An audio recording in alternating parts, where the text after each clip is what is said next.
Palden lame shabla solvade. Oma Guru Vajradhara Suma Timonisha Sane Karm Utta Vardanya Shri Bhadra Varsa Manya Sarva Siddhi. Oma Guru Vajradhara Suma Timonisha Sane Karm Utta Vardanya Shri Bhadra Varsa Manya Sarva Siddhi. Hum Hum. Omo a Guru Vajradhara Suma Timonishas Uta Vardanya Shri Bhad Varsa Manya Sarva Siddhi. Ahum. Pakyuke Akudandagi Loya Pakyuke Sundandaki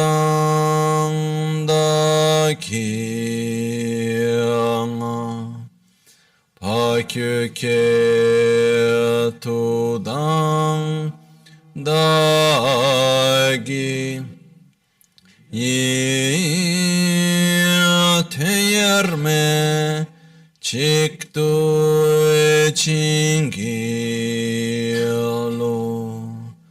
Pakyuke Kudang Dagilu Pakyuke Sundandagina Pakyuke Tugdang Dagiyi Teyerme Çiktu Çingilo Makyuke Kudang Dagilu Makyuke Sundandagina Makyuke Tudang Dagiyi Teyerme Çiktu Cingilo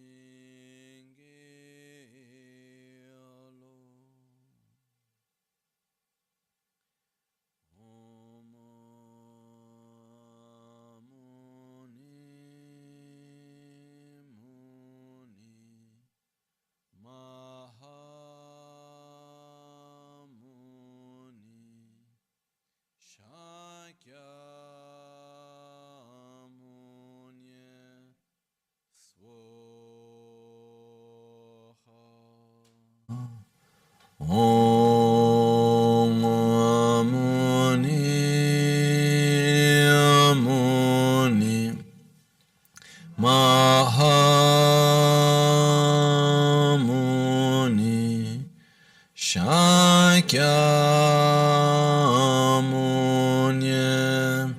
Swaha. Om Muni Muni Mahamuni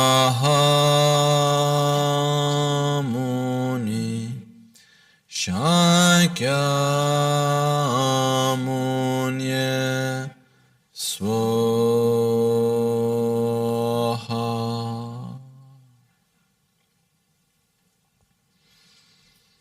Sangye chedan tsoge chonam la chancho pardo dani kyapsu chi dagi jinso gibe sonam ki drola pinchre sangye drupara sho sangye chedan tsoge chonam la chancho pardo dani kyapsu chi dagi jinso gibe sonam ki drola pinchre sangye drupar Shoe Sangye Chedan Tsogi Chonamla Chancho Pardo Dani Kyapso Chin Dagi Jinso Gibe Sonamki Drola Pinchire Sangye Druparashon.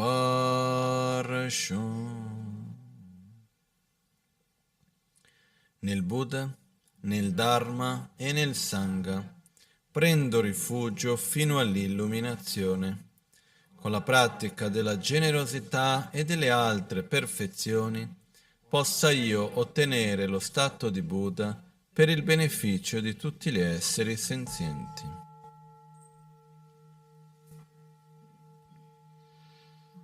Lai keda ludano jige drupundana mi kenam dan drowa kunge dranam che sampa tamche kedo daki cheten.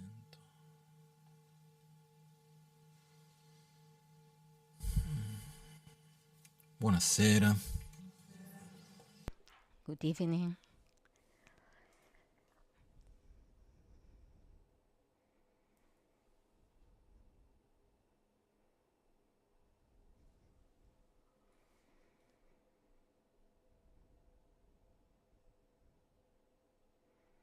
We try to think, to imagine, also here where we are now, that at a certain point there are many different sounds together, many different noises. We can imagine one driller, some music playing loudly, someone other kind of noises of different kinds. Then we have our breath, someone singing one song alone, another person also very softly, silently reciting the mantra. All between the many big noises, we have difficulties in hear the little sounds, the tiny sounds. So what we do when we receive all these sensorial stimuli, very strong, our perception is like it adapts to the sensory stimuli. So it's like our sense of hearing is adapting, for instance, and after a certain point, that big noise start to feel little. But for more than 5 minutes, we have a constant contact with a noise, one sound very high. I don't remember exactly the decibels. After that high sounds, we start to lose our sense power, hearing sensorial power. So the danger for the people who listen in the music with very loud music, or listen in an environment where is exposed to very strong noises, but this is not recovering, unfortunately. But this is not the point. But the point is when our senses have our perceptual objects very strong, the little one, we are not able to recognize them anymore. If there is a very strong music, loud playing, or the drill and other strong noises, the sound of the person who is reciting the mantra softly or singing one song lightly, or my breath, we cannot perceive anymore. This doesn't matter that those sounds are not there, but I'm addicted to the strongest sounds. This is clear, I hope. So in a certain way, it's the same what happens with the sight power, sensory powers, with the taste, with the touch. With the taste, for instance, when I was living in India, we have, there is the cultural habit to eat everything very spicy.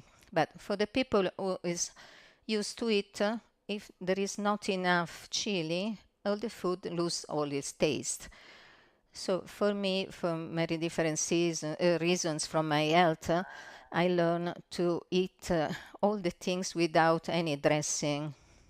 At the beginning, you don't have any it's not tasty, but instead slowly you become, I found, I taste all the different tastes of the carrots or other naked taste without vinaigrette. For instance, when I was a little child, I was eating rice with vinaigrette. Of course, you cannot taste the other, sense the other sensorial objects, but if you are able to take away the big, the strongest, then you become able to perceive the little ones, the fine ones. So, for instance, if you want to see a very fashionable shop, what they do, what they put all the items together. No, they create a very big space, and in the middle only one dress, one object, because the less I have to see, the more I can see. So we have so many, for instance, in the Tibetan culture, we are so full of the images. At a certain point, you see everything, but you don't see anything, more or less, because there are so many differences, and we lose the details. But then, if we focus on the details, we become again able to see it. And the same happens with the touch sense. Until here, everything is clear. This, for us, quite clear. The same thing happens with our own mind, and also with the perception from the intuitive perception of the world that surrounds us. In our mind, if we have different levels of thoughts, someone call the mind similar to the heart. Watch your heart to find. In the Tibetan culture, we have different levels. It's the conceptual level. It's the part that of the perception who directly perceive the objects of sense. There is a non-conceptual mind, which is we can call our intuition. There are our sensation, our feelings, the different levels inside our own mind. And everything is the same with that happens with the sense, happens with the mind. The more we have the strongest gross level of object, and the less we can perceive. I remember that one time my father came back from India. I have 7 or 8 years. My father went 3 or 6 months, something like that, in India to do a very long retreat. As soon as he came back, we went in the mountainside in the house of my grandmother, and he came there to start to live again, was playing with the children, with me and my cousins. He started to play with us. He usually never did before. And what happens, and the strange things for the person who never play, he was winning everybody. There was one play, particularly from Nintendo at the time. There was one gun. You have to shoot to some discs in this in the video game. It was he was catching all of them, and then we start to joke and say, "How is possible you stay all these months in India after 6 months and you win everybody?" And it's not true that you were in India to the retreat. You play a lot.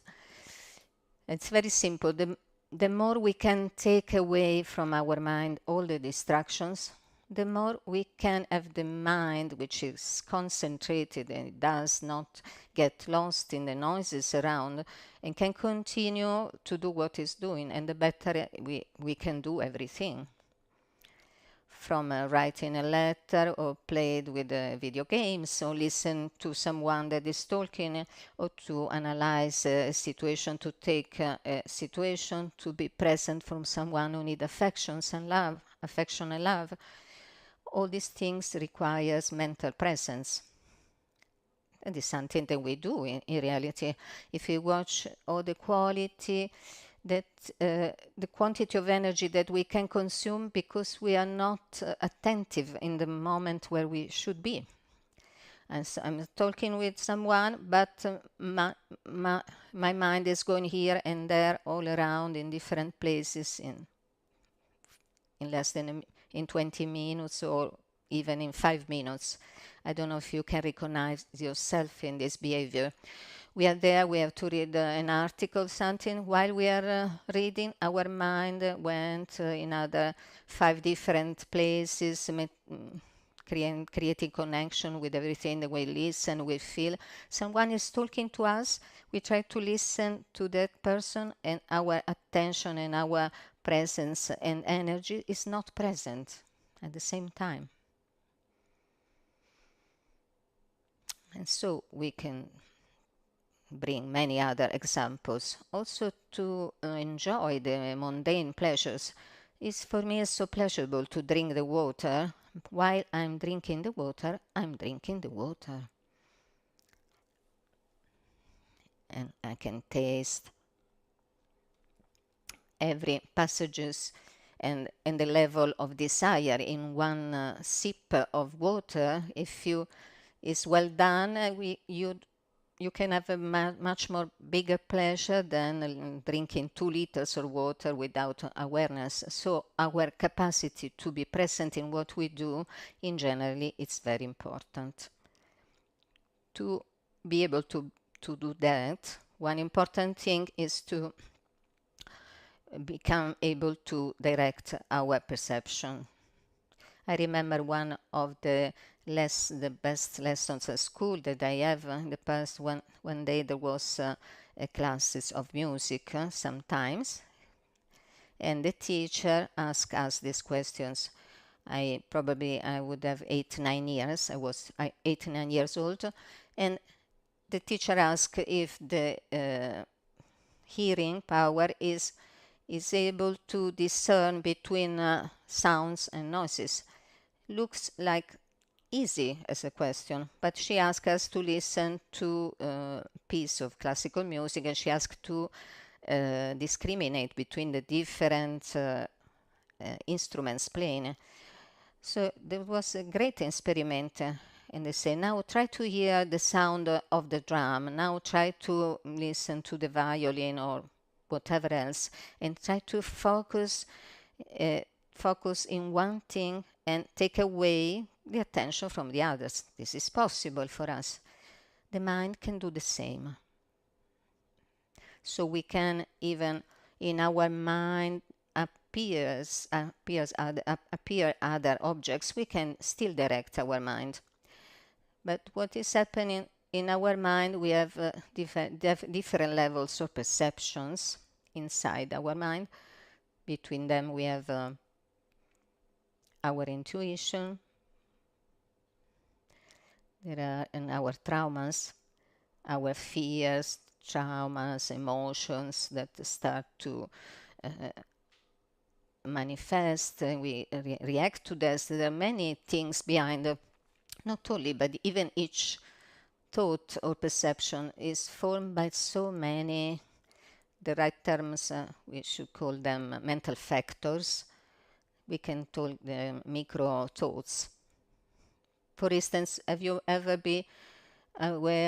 become aware to be in front of a situation and to find inside yourself some incoherence, for instance, this can happen.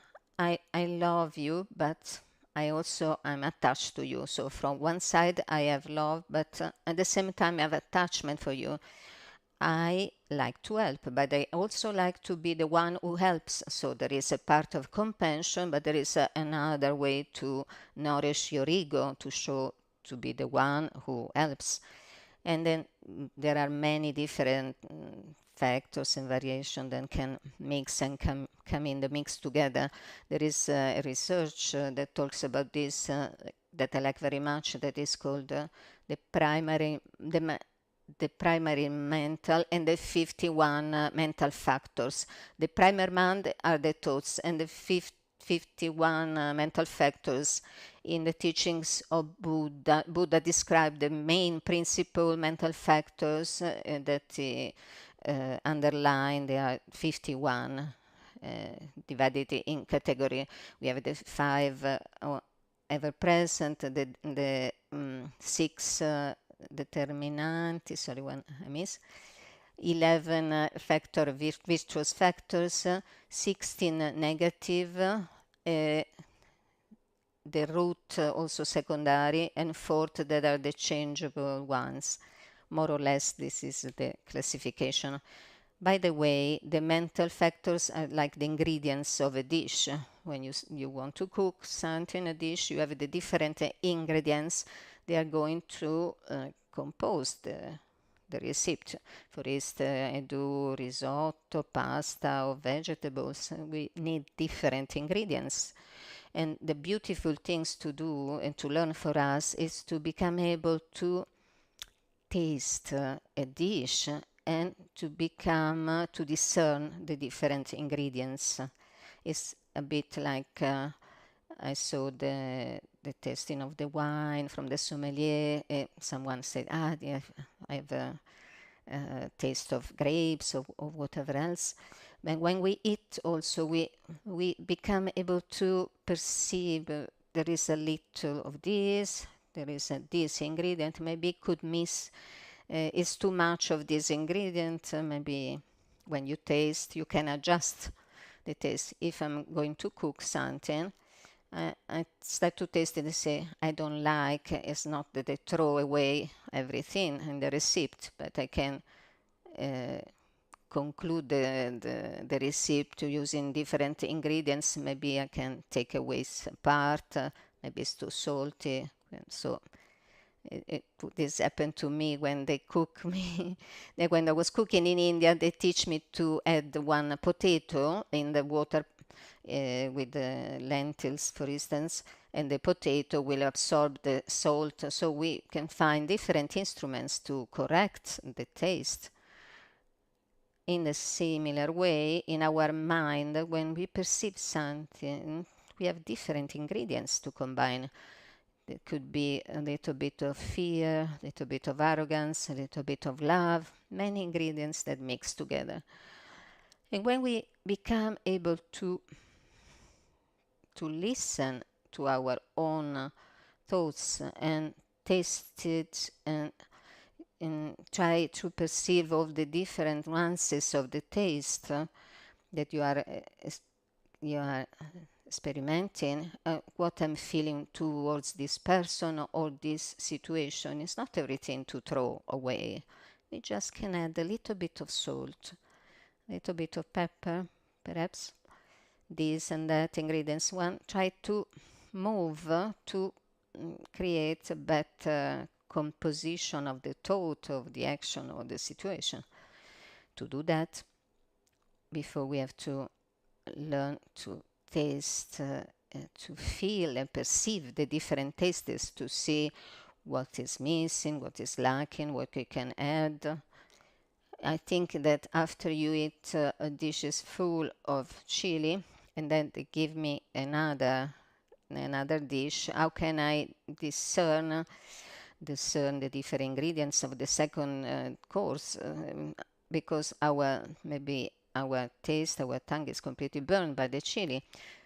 So usually the objects of perception that our mind has, usually also through our sensorial powers, the sensorial objects are more subtle, more gross or more subtle according to you? More gross. Just if you see how often happens to you to read something and then you have to stop to analyze and try to interpret what is behind the words, like a text like the Divina Commedia, for example. Or now we are like the little birds that the mother had to pre-digest the food, then we can eat because we are not able to eat by ourselves, to nourish ourselves. So, for instance, when we read something, we have the ability to read and try to perceive a subtle level. My sensation that we lost this because we are bombarded completely by a myriad of information and very shallow, superficial news, and our senses are completely bombarded also by many different sensorial stimulus. But and to can become able again to listen to the very subtle sounds or the taste and all the objects of sense, you need more attention. And this happens also with our mind in the same way. I don't know if it happens to you to just be. I don't think to anything in particular. Then maybe the mind is traveling, but she relaxes between few objects or perceptions. Because it's like in the sample that we said before, if here there is one drum playing, one drill playing, at a certain point they stop. Looks like we have a total silence, and gradually from that silence, gradually start to become evident subtle signs. Because before our sensory capacities adjusting to the different external stimuli, and this can happen with the hearing, this can happen with everybody, because normally before we diminish all the noises around, we go in a place which is near to the absolute silence, our level of sensibility becomes stronger. I would like to make this experience one day, but I read in many different sources that we have these rooms completely isolated. They say in the Microsoft, for instance, they study when they have to study computer or some part they have to taste taste the item, so they don't need to have any sound around, completely isolated, sonoric. And when these people, the maximum, the world record to resist in a condition like that for a human being is 40 minutes. And the people who works there keep always the door open, because after a while that you are there and everything becomes silently. You close the door and you have this big silence, and our sensorial powers start to higher the volume and the sensibility. Then you start to hear your heart beating, and also the breathing then becomes very strong. And also we become able, it's said that we become able to, that we hear the noise of the bones that cracks, or the blood in your vein, and you can hear all this. So in this moment these sounds are existing, yes, but we are not able to perceive them. In a similar way, also from the point of view of our mind, we have this capacity, but we have to start before the inner silence. We have to try to find some moments where all the sensory objects, physical, but also because, for instance, if I see something, also my mind is perceiving something. If I see or if I hear something, and then we always make a correlation between I see this object, I impose the name, I imagine what I already know, and I think something will come later, and so on. There is this process which is very healthy, as I believe, is the one that we have to try to find some inner sound before. The inner silence at the beginning is very unpleasant, because for the people who does not have the habit to listen, and then take away slowly all these sensorial objects, and try to don't have this kind of perceptions, you come in an inner fighting with yourself. At the beginning you can become anxious. It's like a person who can hear always this music on, the radio on, the TV on. At a certain point, when they stop everything, looks like there is something lacking. There is an emptiness, a lack of something. But this silence is what allow us to higher the level of sensibility of our perception. We have different senses which we are not even aware. So we cannot say they don't exist, but we are not aware of them. For instance, a blind person. I don't know if you have ever seen a blind person like is walking like if he's looking. Is not blind. I saw many people who can cook, they know exactly where the things are. And someone explained me it's the haptic sense, I think, which is the capacity to perceive the objects with the touch senses without touching them effectively. And the blind people say they sense the wall in front of them also without touching it. Why the blind person has this higher awareness of the presence of objects or perception more than us? Because the more gross sense of us is the sight. If you take away the sight power, you become blind, the other sense become automatically more functioning, more activated. So when we have in front of us a person, also someone who we have to deal every day from is part of the family or in the workplace, whenever, wherever, we receive a quantity of messages, enormous quantity, but we are aware of very little portion of them. I always remember this event where I went to find a doctor to visit a doctor in Kathmandu. I said a few days ago. His name was Manovaja. It was the Ayurvedic doctor, physician of the king of Nepal, which after was killed. And even if he was the king, the physician of the king, it was in a reign. He was respected. He was to live there in his clinic where he always worked. He didn't want any honor. It was in a strange place where there is a long corridor where the people sit in a wooden bench to wait. And connected to this, there was a little room with a curtain. And you can hear all the conversation between the doctor and the patients.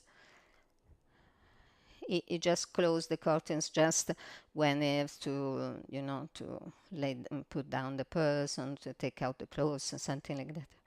It was at the time I have a very strong pain starting behind my ear and following all the arm till the ring finger. It was very painful, even if I had to sit or to write. And this was a little bit an excuse of mine to learn calligraphy and then exercise myself in that. We tried many things. Then I went to him. Then he said, "Is your liver?" And I said, "Well, what has to do the liver? My liver with the pain. So it is not working well. It's not purifying the blood.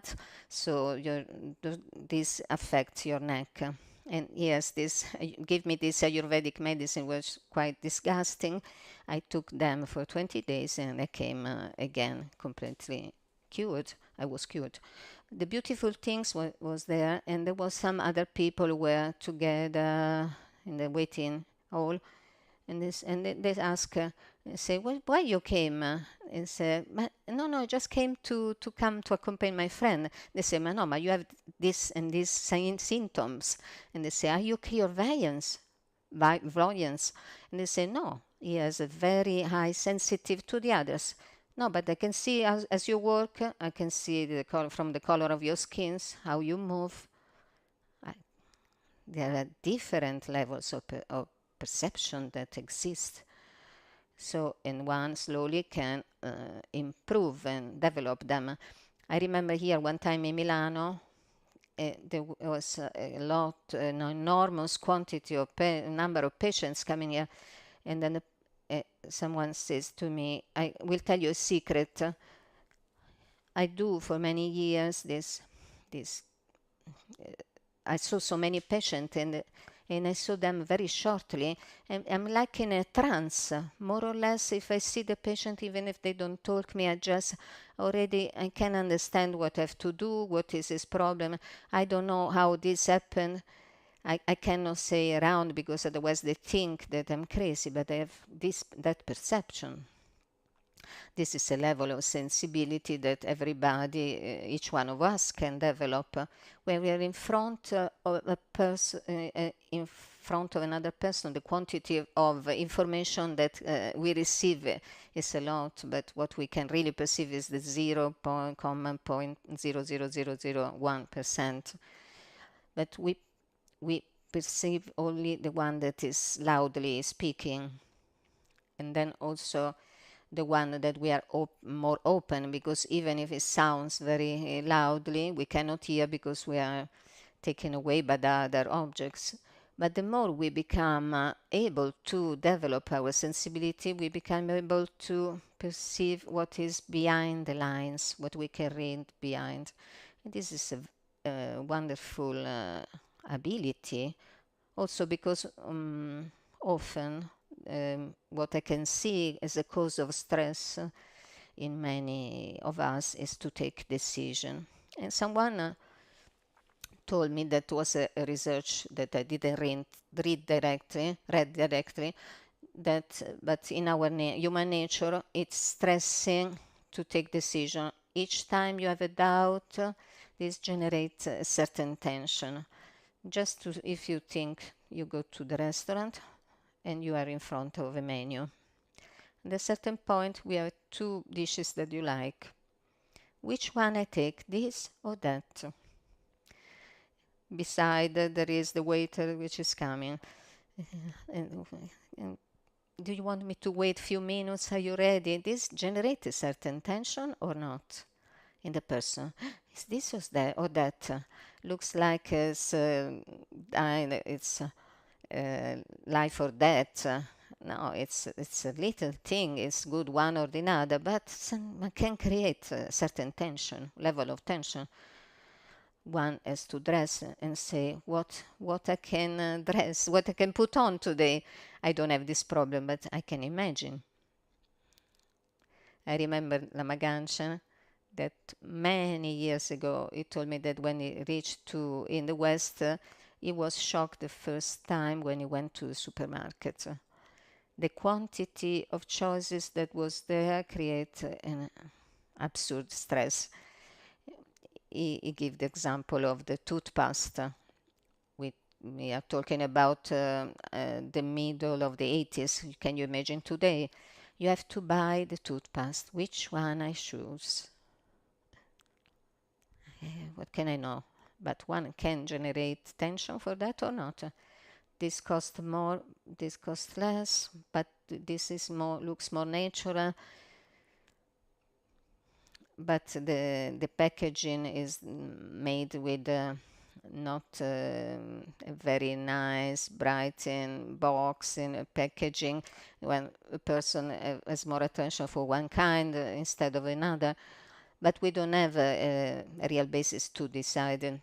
I don't know how many people before buying the toothpaste is going to read the composition and there's the understanding of what is written there. I don't have this capacity. One time I found one thing product that works, I will use the same. I go in a restaurant, I like one dish, I will repeat the same. I will reorder the same. I'm done like this. This is how I am. I am so. But I saw that to take decision is something that create tensions. I say or don't I say, do, I don't do, I go, I don't go, this or that. All this tension is accumulating during the day and it consuming energy is very tiring. When the decision on which dishes I'm eating is not a big deal, but when the decision are more important, it's much more difficult. And which are the instruments, the tools that we have to take a decision, a good decision. We have our reasoning capacity, which has its own important part, but we have also our sensitivity, our so-called intuition. I learn personally to follow it more and more because I was always being more in following the reasoning mind. And then I say, no, intuition, no, I don't follow. But then, in fact, I realized that my intuition was right in many situations. But we have to understand what is intuition and what are other emotions that can be mixed together. What is helping to me, then you have to see for yourself where I physically feel that thoughts. I don't know if you can make this distinction. I think so. For instance, will you die or not? Answer, yes. Where you feel the answer coming in the belly, in the chest, or in the mind. If it's a deep answering, it's coming from the belly. If it's something conceptual, it's coming from the mind, from the head. So for us, it's important to become able to listen to the thoughts, connecting them to our body, because I am convinced that the mind is not in the brain, the mind is in all the body. There are different researches that demonstrate this, and many scientists that they say that the greatest mystery of the science today is the consciousness, the mind, the consciousness. But it's a really mystery. We don't go in that world now. But what I can see in my little knowledge, I think that the mind is in all our body. For instance, in the liver, in the kidneys, in the skin. Of course, the brain too. Is not only in one organ. For instance, the brain. This is my perception. Probably I'm wrong, but this is my perception.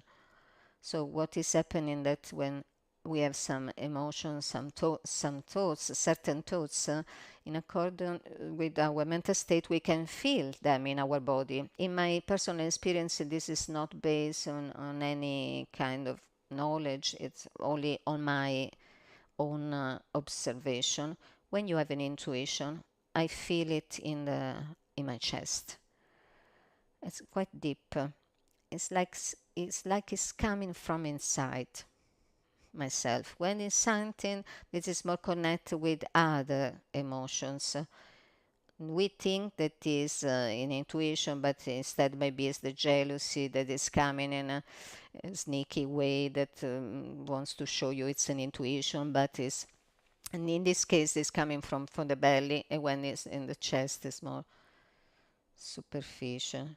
When you have the intuition, you don't follow it immediately and you start to analyze it, justify it, it's already distorted or gone.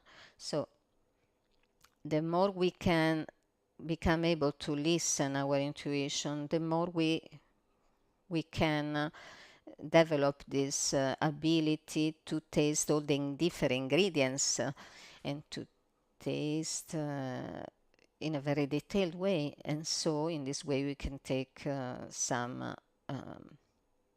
consciousness decisions. For instance, it's not good for us to follow something or thought decision.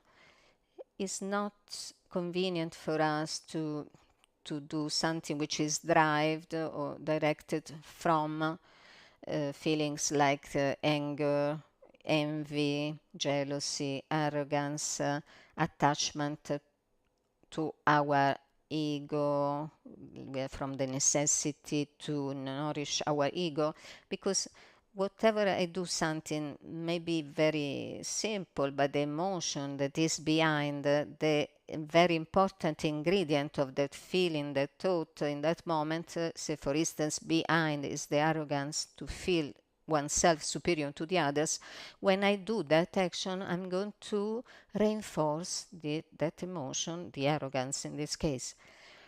Or if instead we have a feeling of gratitude, if I do that, I'm going to reinforce that feeling independently from the value that we give from the external.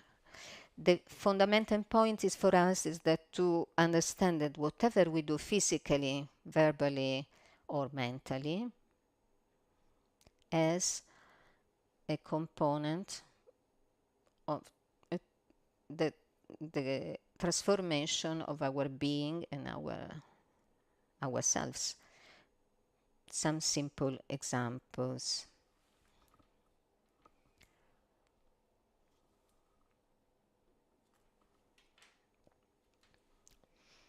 We are in a group of people, between friends, working friends, colleagues, or in family.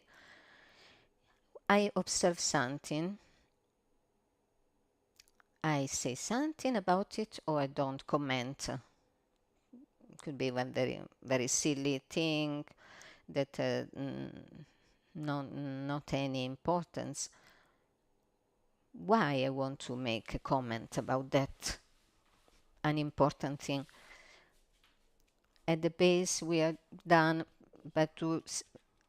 from two basic feelings: attractions, drive, attraction and aversion. Some people did something nice. I liked, I have sympathy for the person, so I try to show and comment. I said, "Oh, what a beautiful person! Look what he or she has done." But if I have attachment feelings and I speak through that, I'm going to reinforce that feeling of attachment. If there is someone that I cannot stand and do things that I don't like, I will go to comment that, and the feelings which is behind is the aversion, is going to increase that.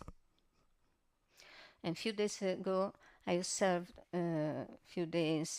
something which I said. I already commented this last week.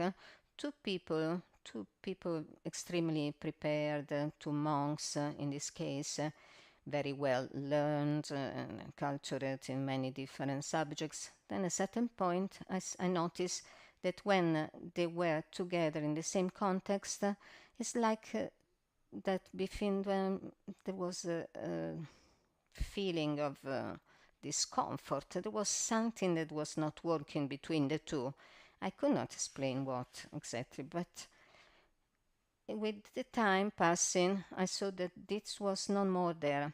And then recently I saw that they have no any tension that was at the beginning. All this tension was never declared openly, was no more there. But for many, many years, a couple of years that I saw in my perception, I noticed that feeling, but I've never and never pronounced to one of them a negative word about the other. Because even if I don't like you, what we do, okay, I don't like you, what I do, I try to justify that feeling. And I have to explain. It's not that I don't want to be you, because you are not. I cannot stand you. I have to justify this. And the more I'm going to criticize and talk about that more, the more I'm going to materialize and reinforce that feeling. Then I said to another that I cannot stand you. How is possible that now I change?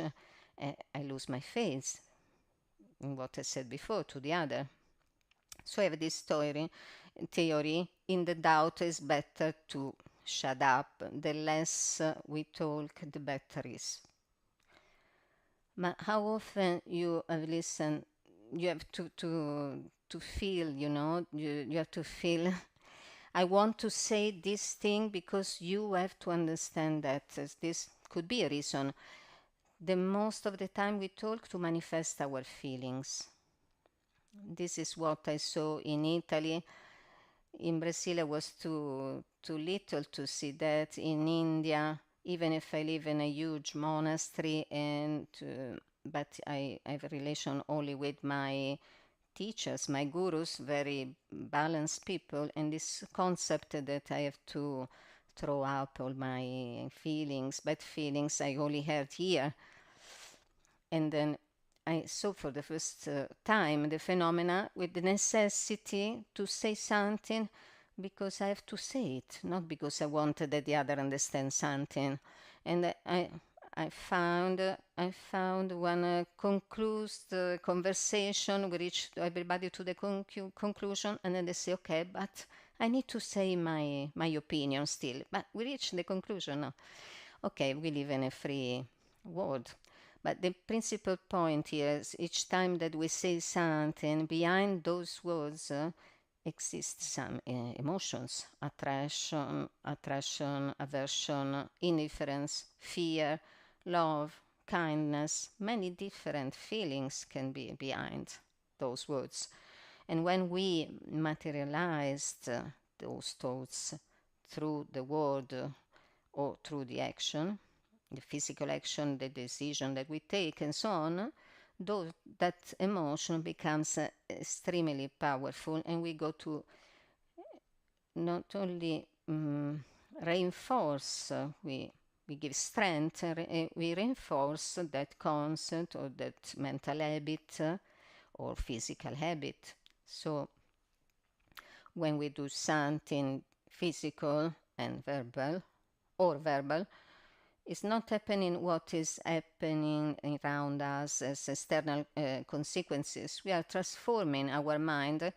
We live in this continuous training, constant training, where we don't have the possibility to not train or work out, because everything that we do, every thought that we have, everything we say is going to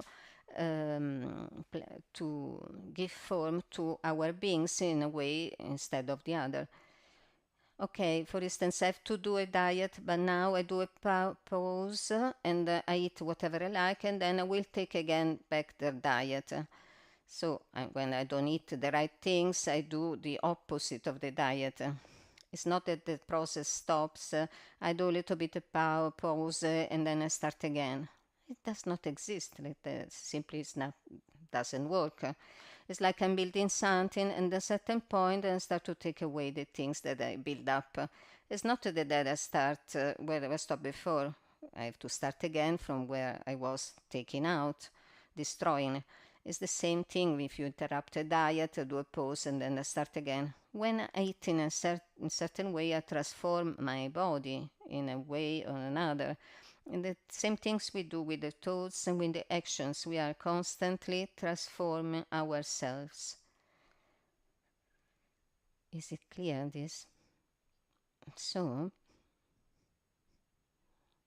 for me personally, the essential point is to be aware that there is nothing that we have to do that could be in vain. Also, the most simplest things. Yesterday I was reflecting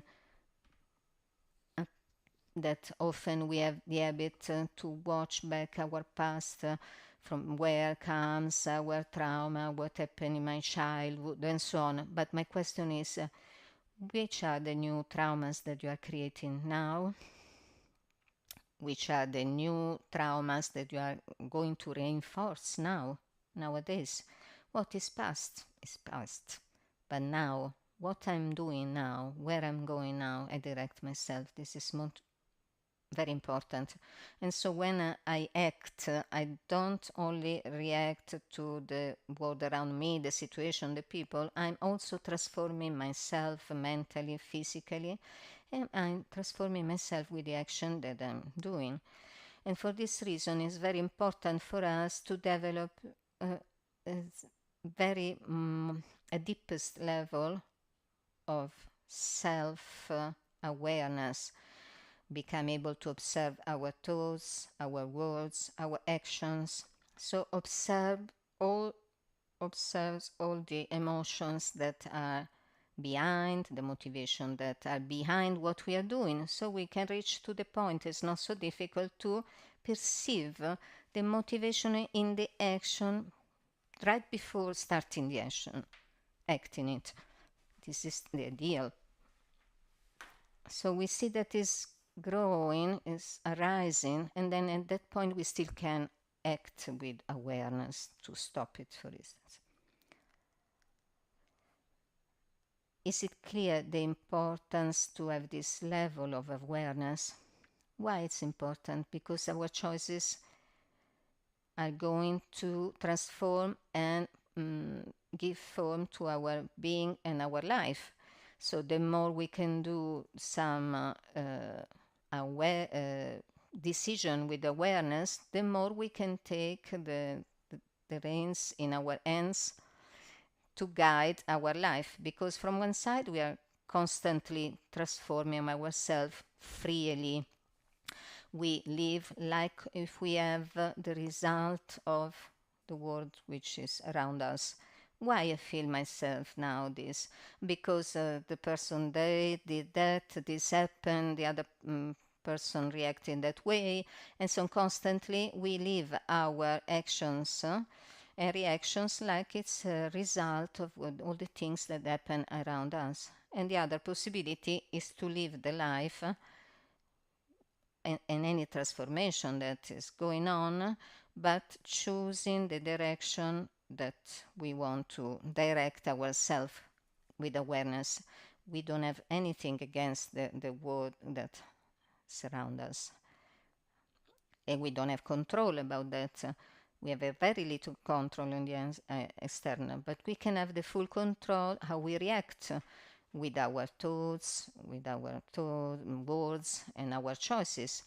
And this will bring the epiteto manual.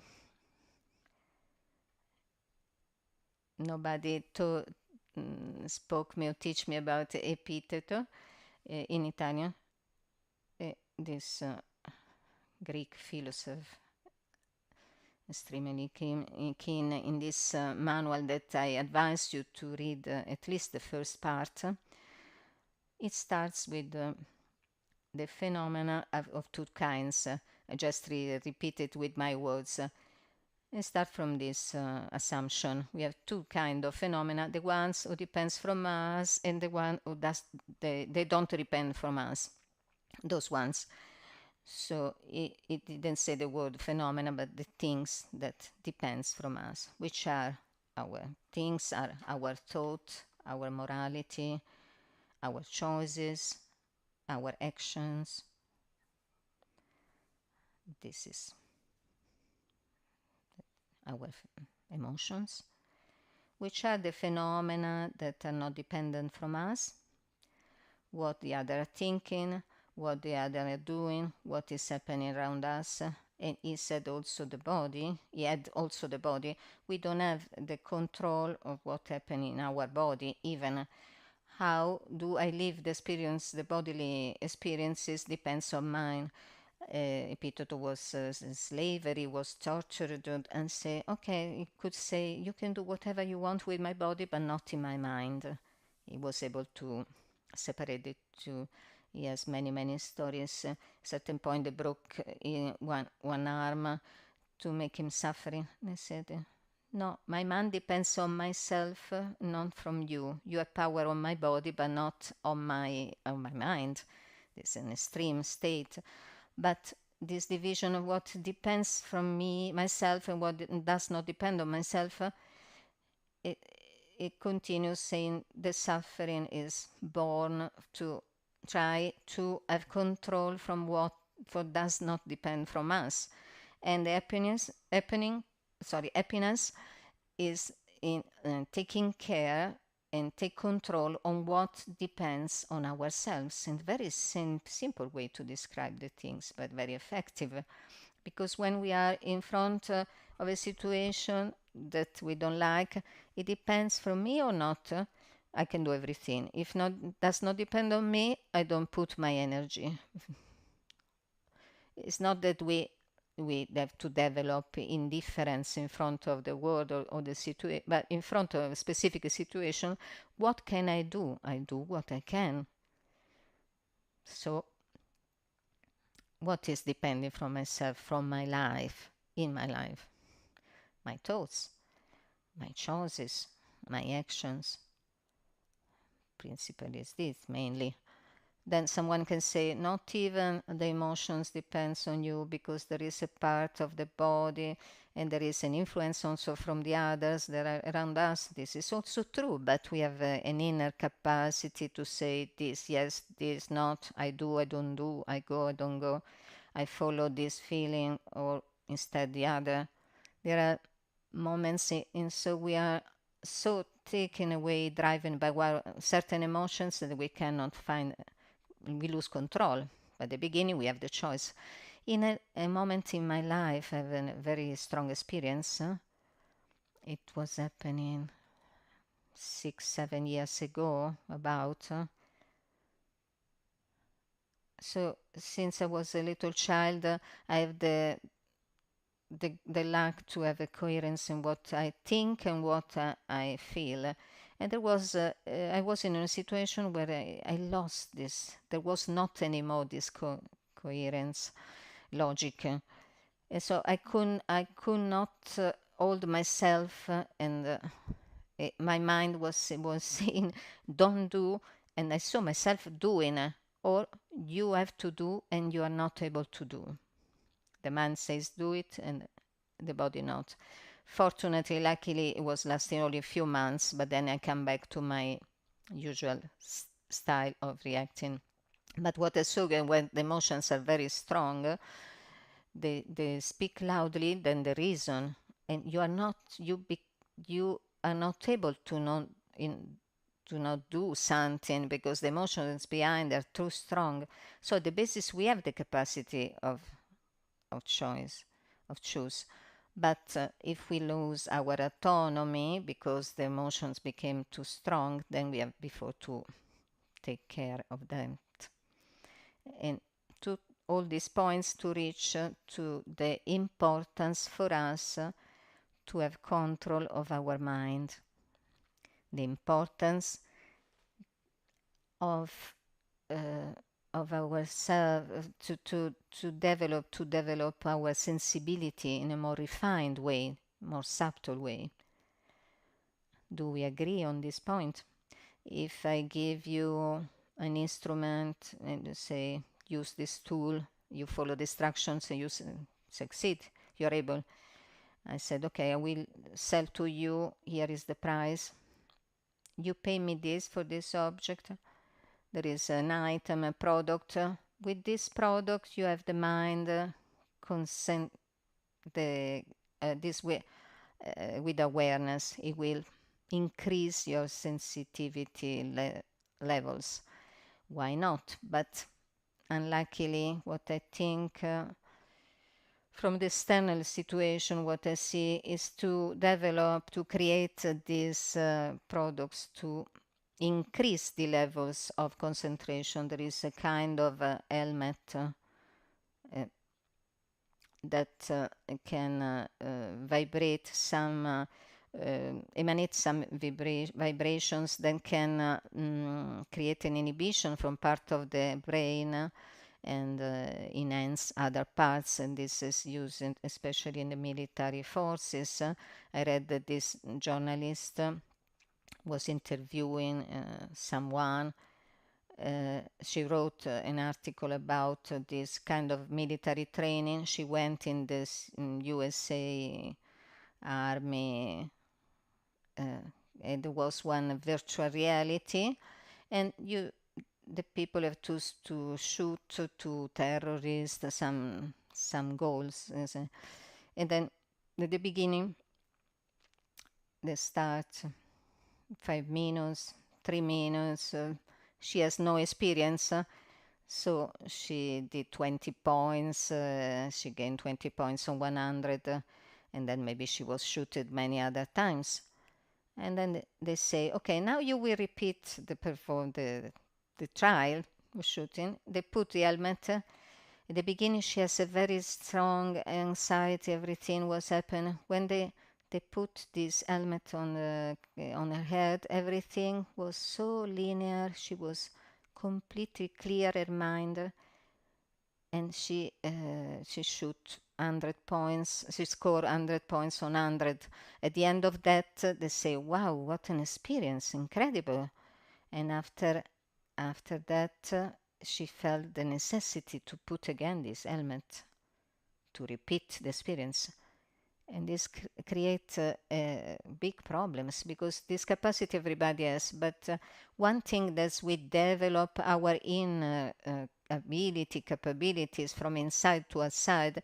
And another story is when we have to influence the internal mind with external stimuli, like an helmet or substances.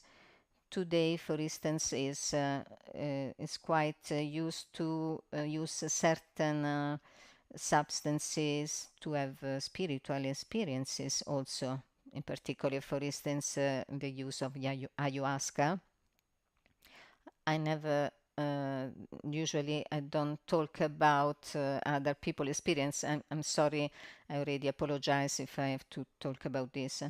These kind of substances, how they were used in their original cultures, from people who was born in the forest and grown up there in a certain social cultural environment, and then they say, "Ah no, on Saturday night we go to do the ayahuasca to enjoy ourselves." The point is, I have in a particular moment in my life, which I need to take a decision, important decision. I have a particular sicknesses, I have a crisis of identity, difficult moments in life. They go in this culture. They go to the shaman. The shaman work with the person and create a special composition for that specific person. They drink together these substances, and you can do a few times in a lifetime, and the shaman accompany the person in that experience. I open one breaks in this tradition. They call this the piante maestre, which is the cocaine, marijuana, tobacco.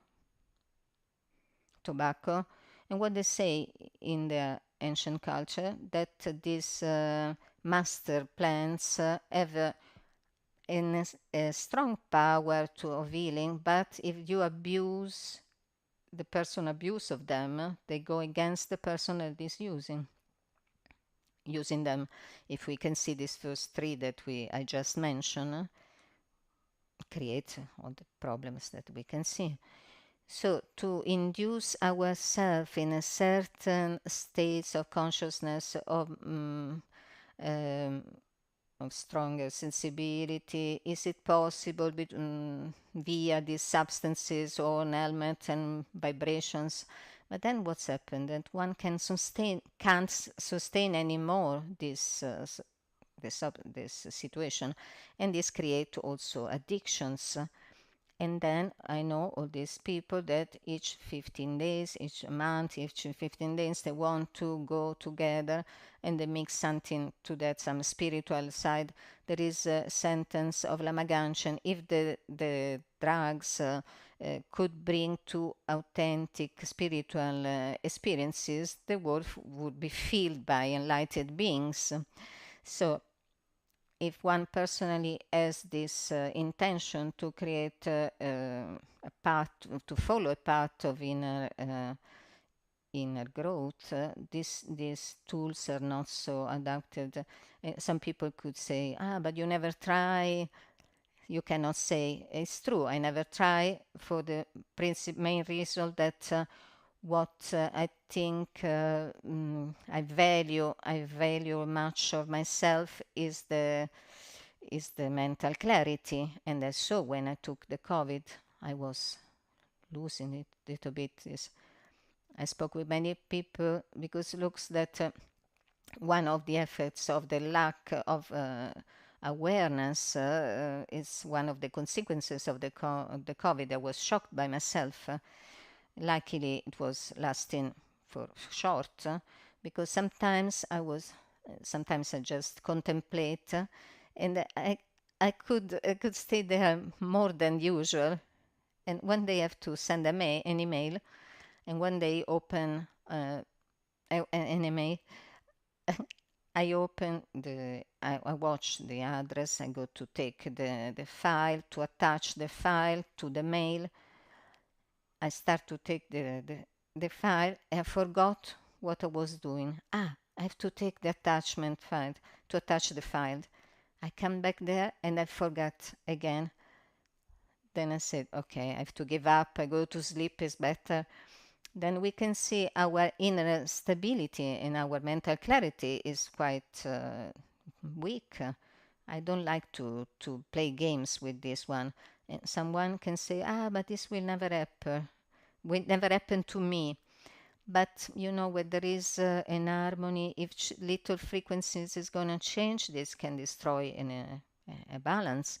So when we want to induce certain mental state and emotional through some external substances, some external to us, and it's not coming from inside, then what's happening is not anymore sustainable. It cannot stand in the time, and when it cannot bring a benefit in the long run, medium and long run, and even can generate the addiction, the dependence to the substances.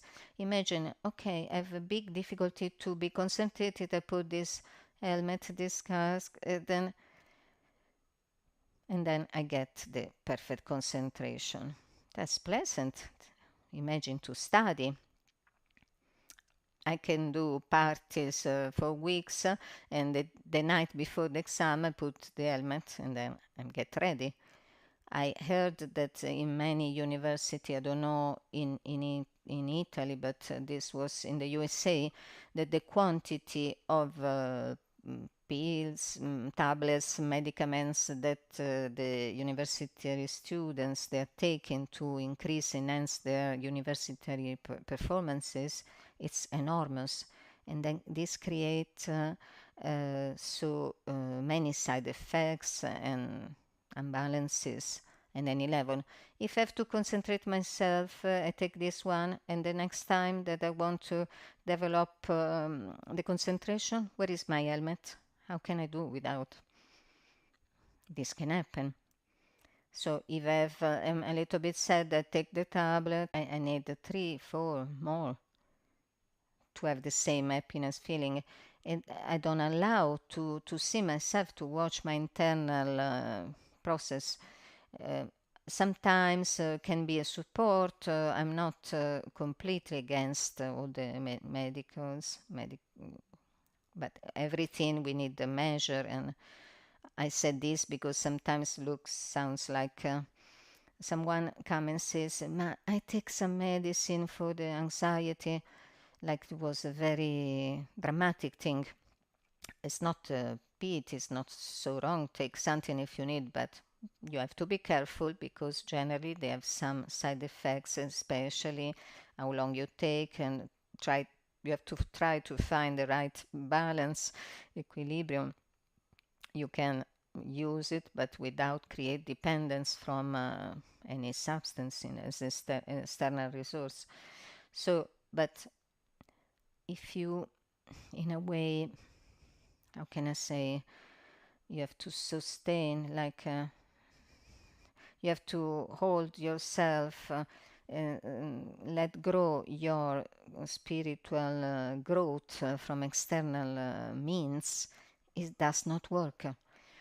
For us, instead, it's very important to develop our concentration. There is a very long process, but much more stable and profound, because even what's happening from the level that arises from ourself is a deeper level.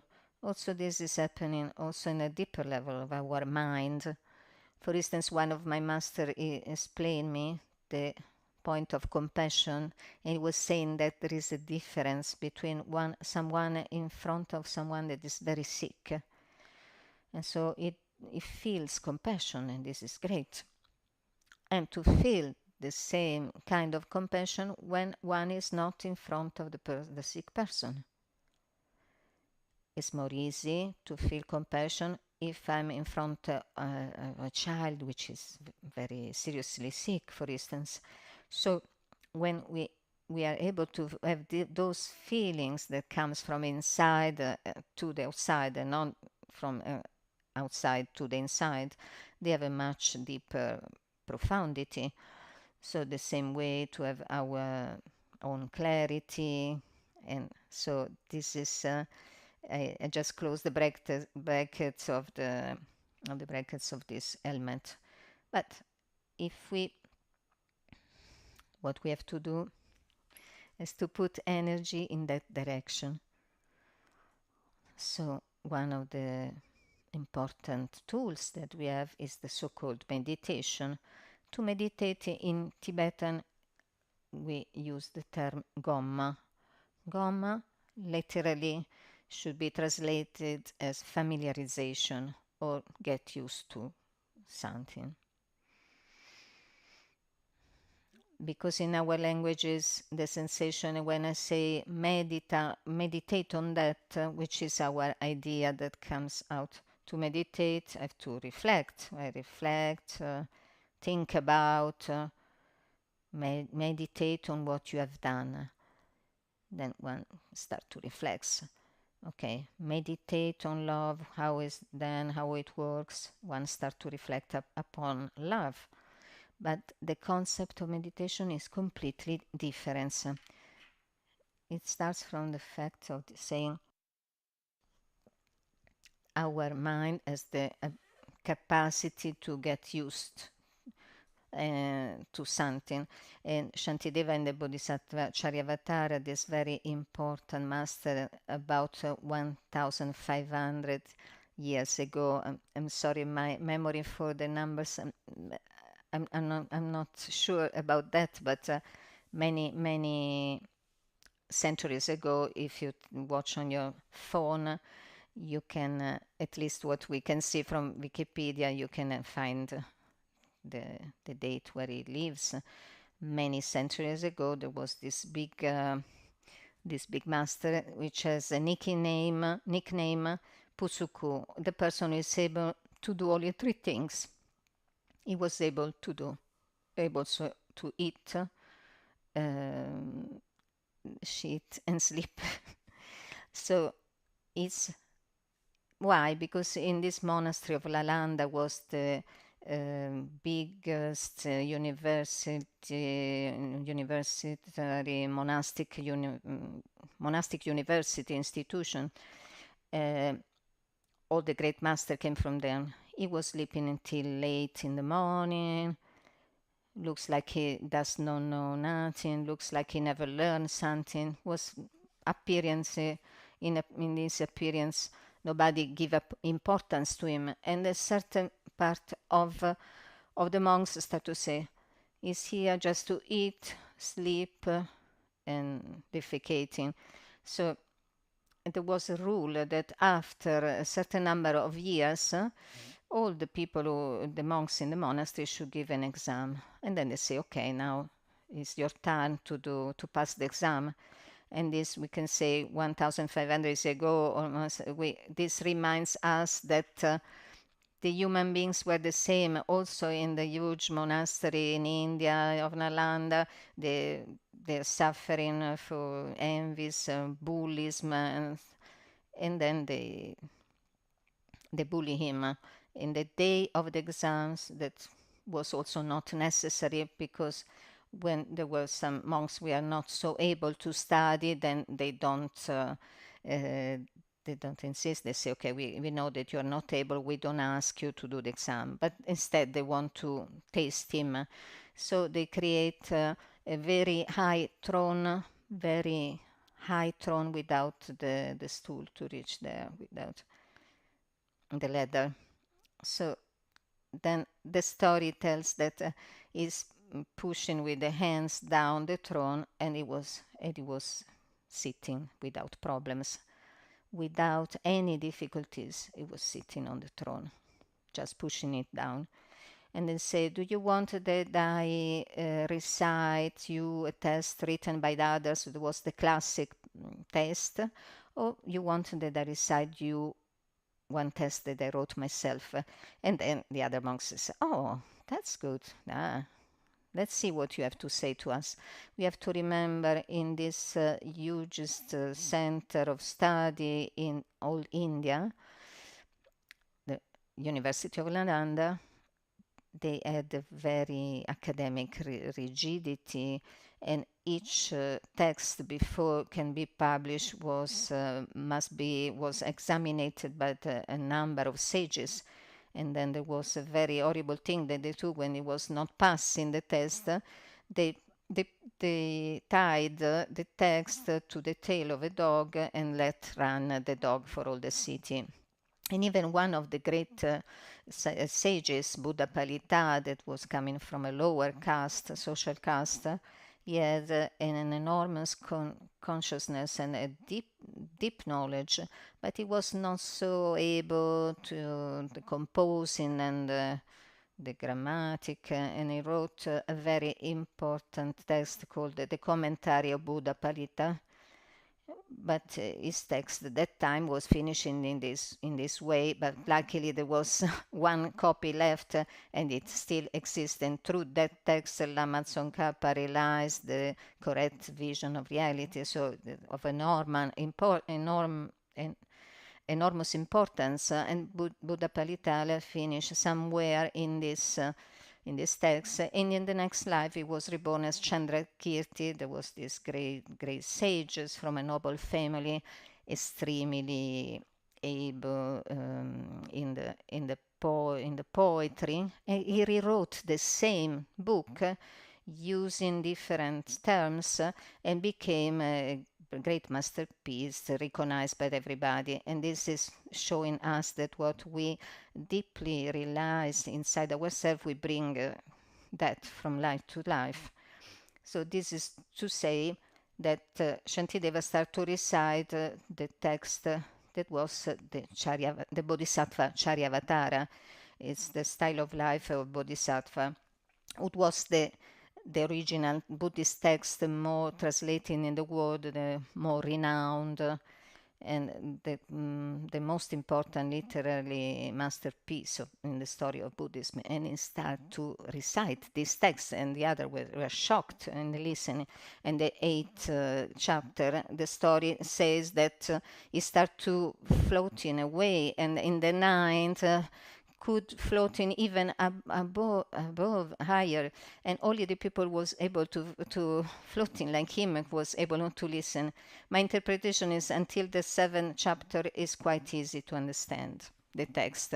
The 8th is about concentration, becomes quite difficult, and the 9th is extremely difficult. So only who was floating like him in the space in that I understand it, could understand it. Then they say, can you teach to us? And then they say, no, thank you, I'm leaving the monastery. In the text, yes, there is the manuscript in my room. So this is a story who says, we never judge the other because you never know who you have in front of yourself. So the story says that he was sleeping during the day, because in the night he was visiting the vision of the wisdom Buddha Manjushri that gave him lessons. And everything to reach to this point. And then in this text, non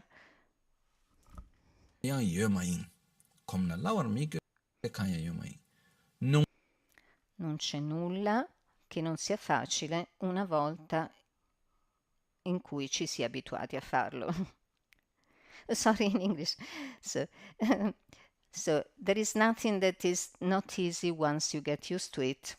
So our mind is made by habits, and meditate means get used to something. Then when we say we have to meditate, we means that we have to familiarize ourselves with something. For instance, a person who learns to play in musical instruments or learn a new language, when this person is taking the same object without distractions and repeating, the more she is doing, the more easy is coming the task. So the same thing happens with everything, with the meditation. So to meditate and so to familiarize yourself with something, we have to induce ourselves in certain state of consciousness that we want to become familiar with. So if I use an external means to familiarize myself, I don't become able to familiarize. But if I use to familiarize, if I start to use something which is inside of me, then and induce myself in that, I will become able to do it. So the first thing is to induce myself in a certain state of consciousness. I have to become able to direct my mind where I want. If I'm not able to direct my mind where I want, I can try to meditate on anything. At the end, I will meditate with my mental distractions. I become familiar with my correct posture. I become familiar with my distraction. I stay there for 1 hour, and after maybe familiarize himself with the news about the war in Ukraine. Then I start to talk about that. In these days, they are very intense. Years ago, there was familiarizing with the Grande Fratello, the Big Brother, this TV program. So without taking away the information of the world, I'm not against it. I don't want to refer to that. But the point is, when you sit to meditate, one get familiarized what is thinking. So the first passage to meditate well, to familiarize with something, is to direct our mind in one direction instead of the other. For instance, if I want to ride a horse, first of all, I take to know how to hold the reins. Then I can choose the direction where I want to go. If I want to drive a car, before I need to learn to drive, and then I can choose my directions. So the main point is to choose where we want to keep our minds. I say, mind, you stay here, and then she stays there. Okay, now it's enough. You go on another way. So our experience that we are deeply familiarized with the distraction. We familiarize with constancy with our distraction. And unfortunately, in our modern times, this happens much more because the power of the objects of information and the quantity of information that we receive, they increase a lot. So in this way, this reminds me one time a friend, anche husband of a friend, she told me about his experience. They went together to a doctor and they say, well, what you do in your life? I travel a lot for my job, my profession. In 1 week, I could be to Tokyo, to New York, and the day after I go back to Rome, and continuously I'm traveling from continent and the other. I say, with the jet lag, how you manage? And then he say, no, I don't feel the jet lag, very proudly. And I say, but this is very bad. If you don't feel anymore the jet lags, means that you are really in a bad state, because you are completely disconnected from your body. You don't feel what is happened in your body. This example came in my mind because some time ago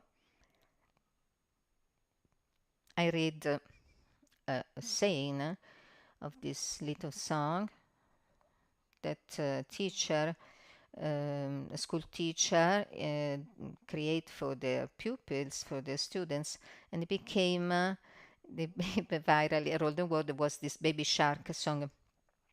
Then I want to say, everybody talk, let me hear what is that. Oh, I should never done that because it was in my mind for at least one week. I better don't think to that, otherwise it's coming back in my mind. I try to have less external stimuli, and when sometimes they take a space, I have to be careful because I create a space. I have to choose deliberately where I put my attention. But we are so full of that, so it's not taking so much space because it's full of sensorily external objects. And the first thing to become able to concentrate is to diminish your external stimuli. In Tibetan, we say tsam, that means the limit, the borderline, which is the border that I create of what I need and what I don't need. When we say we are going in retreat, one of the objective is to that we are so get used to the distractions and to take the reins of our mind. We have to take out the objects of distractions from our mind. I don't expect that from one day to another you close yourself in a room to meditate for months and you don't talk with anybody. If you are not able to do, you become crazy to do that.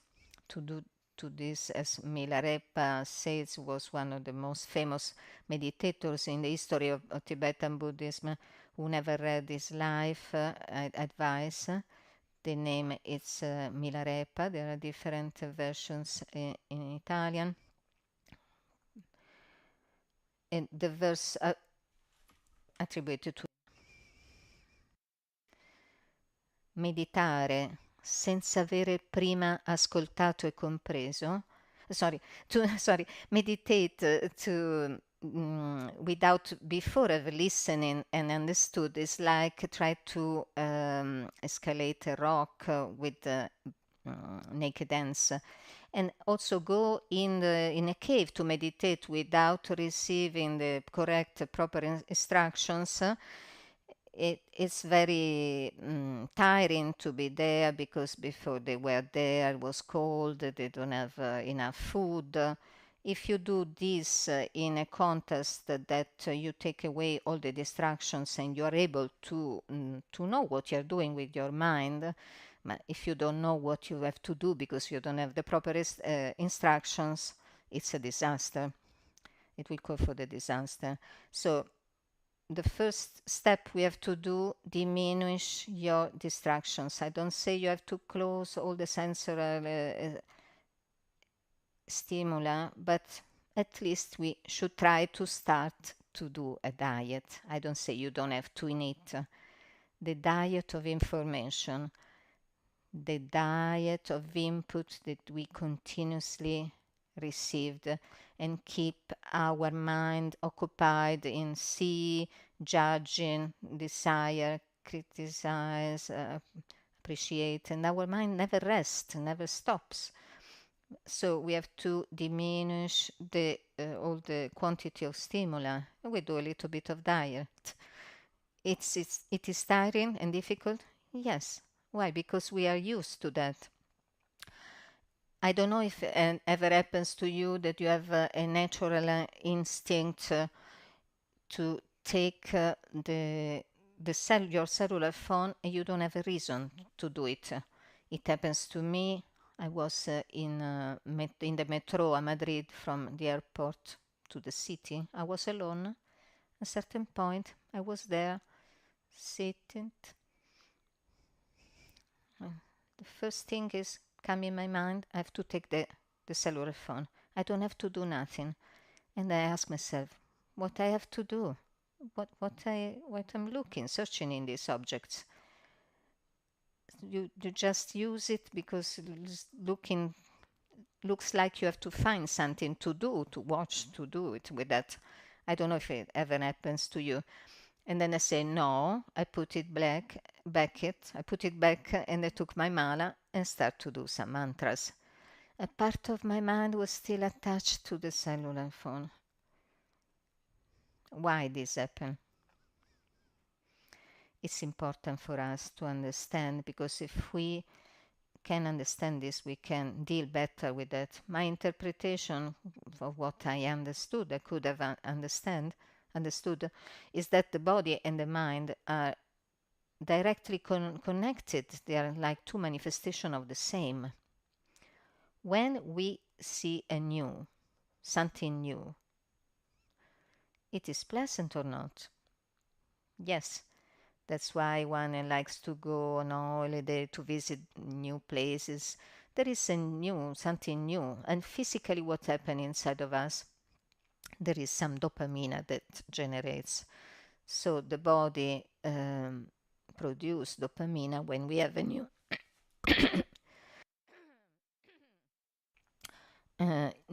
something new in front of us, and this generates a pleasant sensation. So if I do something that gives me a sensation of pleasure, I want to repeat that. So the problem is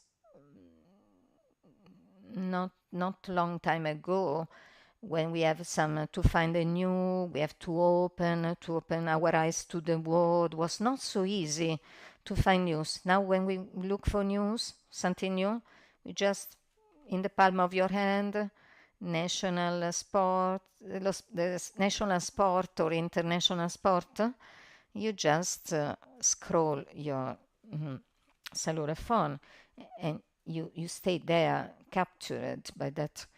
I don't know if we realize that we have a dependence from that, and this is physical and chemical.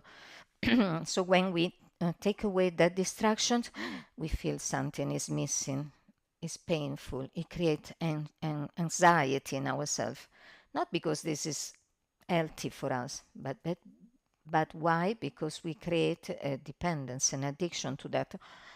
And this creates many other problems. And talking with many people who works with the social media in a very professional way, and then they say, yes, it's true.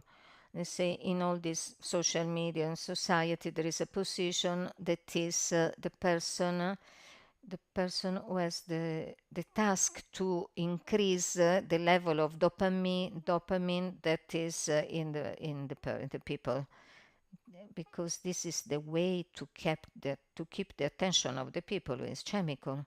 What does has to do this has to do with meditation? If Buddha 2005 years ago and Lama Tsongkhapa about 600 years ago, sorry, sometimes I do confusion with the years, but they said to generate a good concentration, you have to diminish your objects of distractions.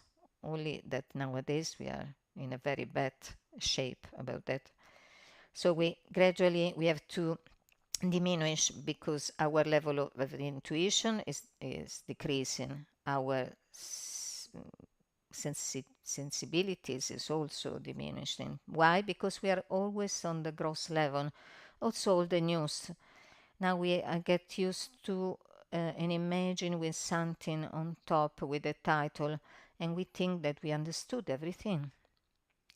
At least we should read the articles, or go a little bit deeper, try to understand, and we have to remember that the truth is between the different parts, and whatever a person will try to sell me his ideas as his own interest. At least I try to see these things. The truth is between. And sometimes I read, I understood also that in this very shallow level of perception, superficial level, the people becomes more easily manipulated, and this is what is happened today. So we have to be careful. I want to, sorry if I point the finger on that. For me, this creates me worries when I see what is going around. I just want to give another example on this point. How much is important for us human beings in general in our ignorance and selfishness? How much is important what the other people thinks of us? Do you care about that? Yes, since we were a child. How much we try to get approval of the parents or the adults? Yes, of course. Mama, look what I've done. Why? Because this gives us strength and pleasure, and the other reassurance us it is good what you have done. We need this point of reference in the external. we are not able to find a different identity which is totally independent from the rest that is around us. But especially in our childhood, we and also later, we are not suitable to be exposed to all the high quantity of judge that it's like we are living nowadays. So this is one of the reasons that brings a level of depression and even suicide in the teenagers much, much more higher than one that was before this age. It is not a joke. So we just look to to publish something, a post, and to have the sensation they will like or not. It happens, no? And then what's happened if someone doesn't like? What is our sensation? Which is our sensation? Aversion. Who did that? For instance, for me, I found hilarious, but rarely. Sometimes I watch sometimes the YouTube, the statistic to see, not so much, but sometimes I watch it. And it was a time where there was a time where each video we published, there was one like watching that was put out the video because it said I don't like, and I'm grateful to that person because shows me an interesting side of the situation, because often we react in front of the recognition, but I don't want to do things about that, how many likes there was dislikes. My point is that people who watch receive a benefit. Okay, if you didn't like, it's not my problem. I mean, but there is a part of our own selfishness that says, this person is against me. So we start to ask ourselves, who could be? From where comes this person that each time says put the dislikes? And the person, so Lama Gangchen says, who is stealing do negative actions. This is not justifying the thief, the stealing. But the person who asks says, who could be? Could be this, could be that, could be has been done the other person, and start to think bad about many, many people. So it's like the person who thinking this way creates more negative karma. So this is to say that we have to be careful on how we use the tools we have in our disposition. So what I can see is that the great majority of us has not the maturity to discern and use correctly all these tools that we have at our disposal. So I can see in the monastery of Tashilhunpo in Tibet, the last time I went, I was shocked how the things, all this use of the cellular was really ugly to see. So it's a deep, deep way to keep us with the chemical reactions, biochemical reactions, that they are stronger than us. So if we try to develop more control on our mind, we have to meditate.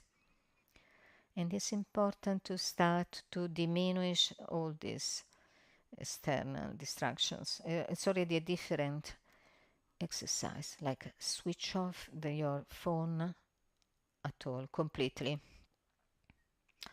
So this reminds me, a journalist from the BBC many years ago, he was saying,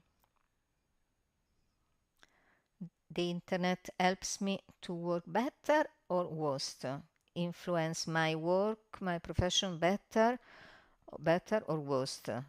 For a journalist, we can say it's an important tool. You can do any kind of research in any moment.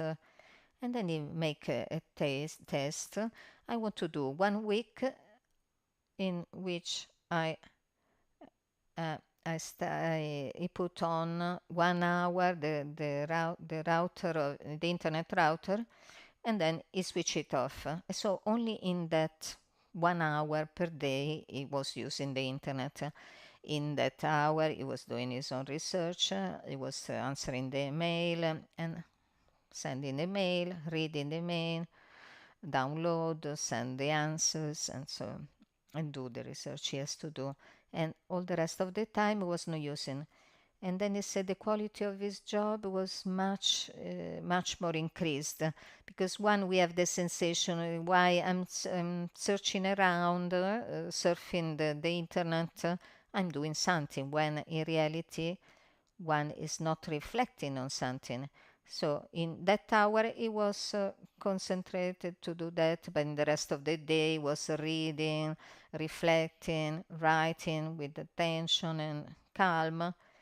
And he saw that the quality of his profession was increasing exponentially. So the same, I go a little bit out of this argument, but I am I believe that the communication between SMS is horrible for many different reasons. It never it ever happens to you that you send a message and then because the person didn't answer you back, you feel and they say, "Oh, the person read my message. It's online, but he doesn't answer. Maybe he has belly pain. Maybe he's reading something. He's doing something else." But we have to. So also the communication is much more that the verbal. It's also watching the person in the eye direct in the eyes directly, and the most important things have to wait to say something and to say these things in talking eyes in the eyes because our eyes talk more speaks more than our words, and maybe we don't have much to talk when we see in each other vis-a-vis. So I take my time to elaborate inside myself. I give more value on what I receive because anything should be so, nothing should be so immediate to get back. So we have to be careful in the communication because it's a fundamental part of our life. I remember this for the person, one friend was working, for instance, he was working as say when if you send an email and the person is answer you back, the answer of the person requires that you reply back, and if the answer requires another time, another request, ask again, then you fix an appointment. Is better, not possibly vis-a-vis in instead of between a screen. So we have an enormous potential, but we have to go there to find and open our field open to so that they can manifest when we hear Einstein in the world of the science or Steve Jobs in the business world, two great thinker, one in each own field and knowledge. Einstein, where he was finding his better ideas, when he has to understand something, research, where he was searching. He was reading, studying, thinking. He was taking long walks. And he has something like is the nap of 1 minute that he said something heavy. He was taking something heavy in his hand, one big spoon, iron spoon. He was keeping in his hands. When he was falling down, he heard the noise and he was coming awake again, was waking up again. So because in this half sleeping state came the best ideas, but if he was falling completely as asleep, then he would forget his ideas. But if we woke up suddenly with the sounds, he was catching the right idea. And Steve Jobs, the most important thing that he has, richness, was his intuition and his creativity. And also he was walking in the nature, and he tried to make a distance between the object on which he has to meditate, was meditating or reflecting. Often, when you have too much, means that you are not able to see what is in front of you. So, in the person, you can see it better when you create a distance between you and the person. I think it happens to you also, to all of us. So, we try to diminish the quantity of sensory stimuli, and we have to impose on ourselves some rules on our dependencies. And it's not a joke. This is not a joke. The dependence to have an external stimulation, like watching the TV series or whatever else. For many times I said already, if you, for instance, watch Instagram, which is, if I watch on that, you can leave me on that, you can find me there the day after. I'm extremely curious, so I like to see everything and the video and all the silly things. I can spend hours on that. The first time that I saw this, I said, this is not for me, because it's awakening not the best part of myself. And then better meditate. Okay, sometimes you can watch some silly things on your watch, on your phone. But when it starts to become an addiction, when it is, so try to diminish or use with cautions those objects. Otherwise, if we are not able to do this, to meditate become just a far dream, impossible to realize, because the main two obstacles of the meditations are the mental agitation and dullness. Chingwa is the dullness, and the other is the mental agitation. If I start to meditate and my mind continuously go around, even if I'm in the correct position, I familiarize myself with that. And to become able to direct my mind on one only object is very important. And to do that, the first important step, diminish your objects of distraction. And this everybody can do and will help us. So diminishing the object of distractions, we can start to perceive the subtle things. For instance, from the silence, we can hear the very subtle senses, and the same happens with all our senses, all the other senses. So we have to do something in that sense, in that direction. And this everybody can do. It's true. Then you say, but I don't know what to do without the cellular phone. Okay, you don't do nothing until that necessity, that impulse, the drive to take it is passing. I take a book in the hands. Okay, you can regain again the habit to read, or simply breathe and observe your breathing. Observe a landscape with all these details. Allow yourself to feel the present moment. This is the potentiality, incredible potentiality that we have inside ourselves. It's an enormous capacity. All the levels of perceptions are much more sensible of what we can perceive at the moment. For instance, the example of the sound at the beginning, the sensibility of our perception of sound is the minimum at this minimum, because we are surrounded by strong sounds. the more we are in the silence, the more we can increase our capacity of sensitiveness, and and this happen also with the perception of the other person is in front with us, with our intuition, and this develop a lot when you give space to that. And we can see that the ideas and the comprehensions arise spontaneously in ourselves, and we cannot detect from where they're coming, and they're very beautiful experiences. But let's try to have more silence. This was the essence of what I want to share with you today.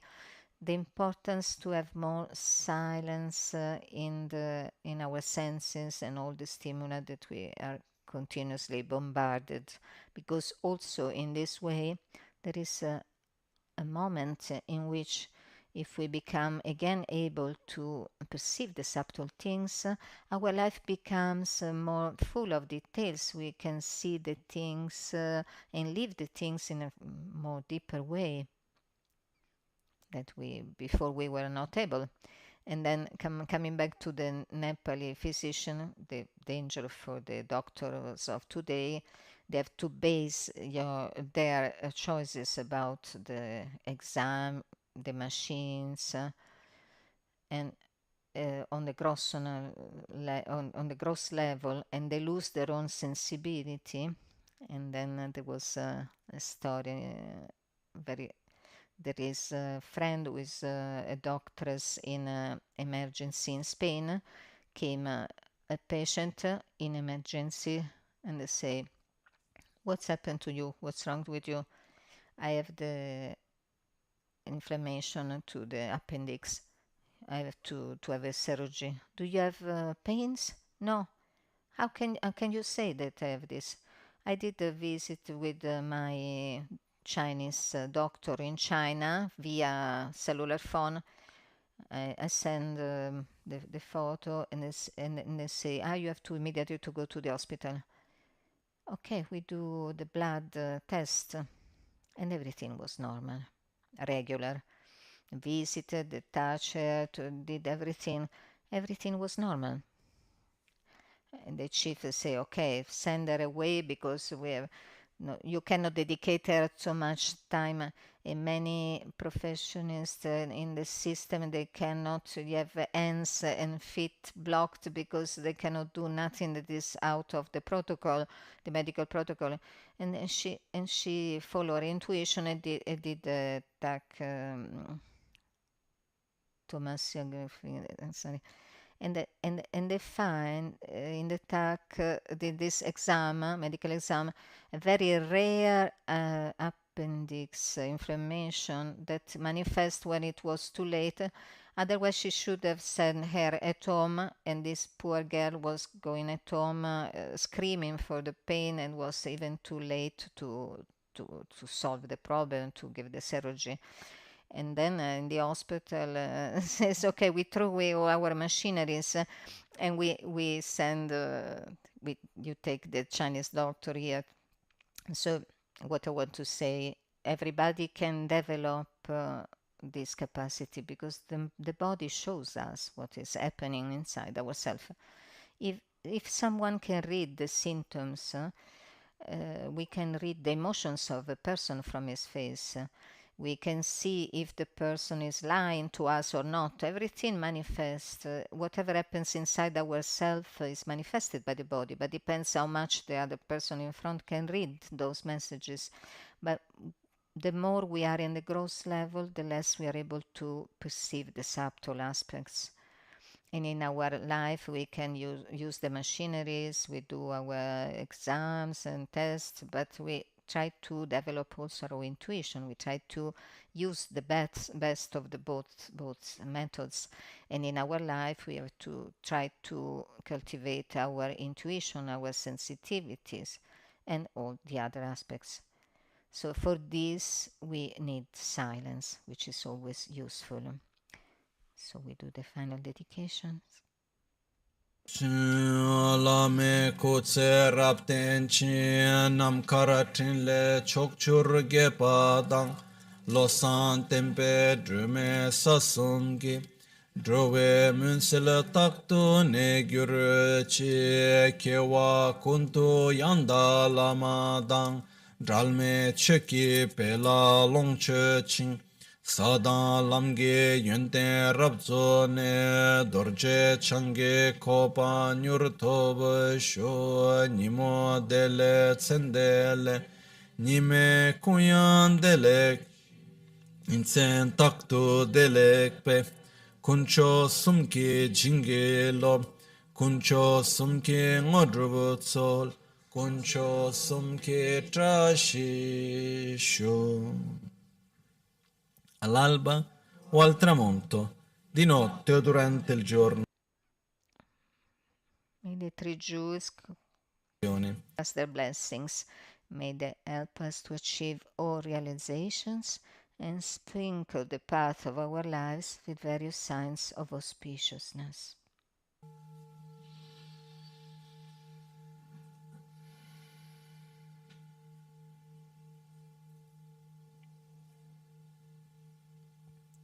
Grazie a tutti. Volevo ringraziarvi per essere qui.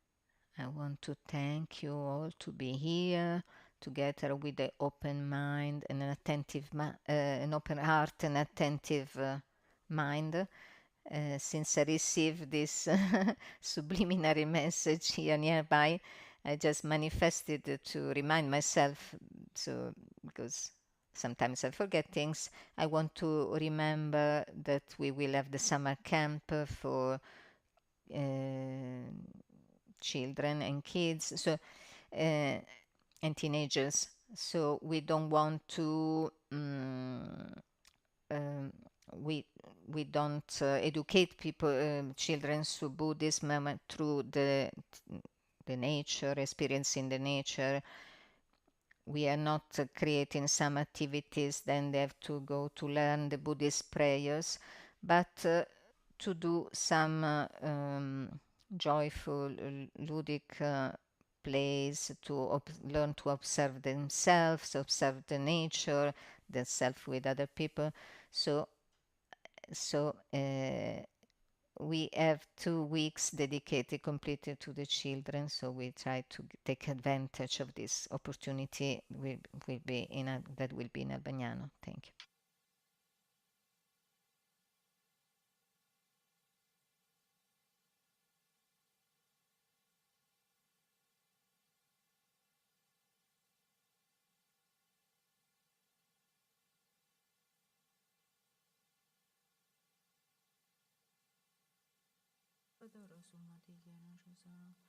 Samuda Shibada Savasidi Hamaha Guru Vajadara Sumati Gyana Shasana Samuda Shibada Savasidi Hamaha Guru Vajadara Sumati Gyana Shasana Samuda Shibada Savasidi Lojo Sampo Pagyuta Shipa Tucheta Betrile Yangoda Pagero Zabeza Pacha Palden Lama Shala Sabade Bohama Guru Vajadara Sumati Muni Shasane Karma Uttavadana Shri Bhadra Varsamanya Savasidi Hamaha Guru Vajadara Sumati Muni Shasane Karma Uttavadana Shri Bhadra Varsamanya Savasidi Hamaha Guru Vajadara Sumati Muni Shasane Karma Uttavadana Shri Bhadra Varsamanya Savasidi Hamaha Guru Vajadara Sumati Muni Shasane Karma Uttavadana Shri Bhadra Varsamanya Savasidi Hamaha Guru Vajadara Sumati Muni Shasane Karma Uttavadane Shri Bhadra Varsamanya Sarva Siddhi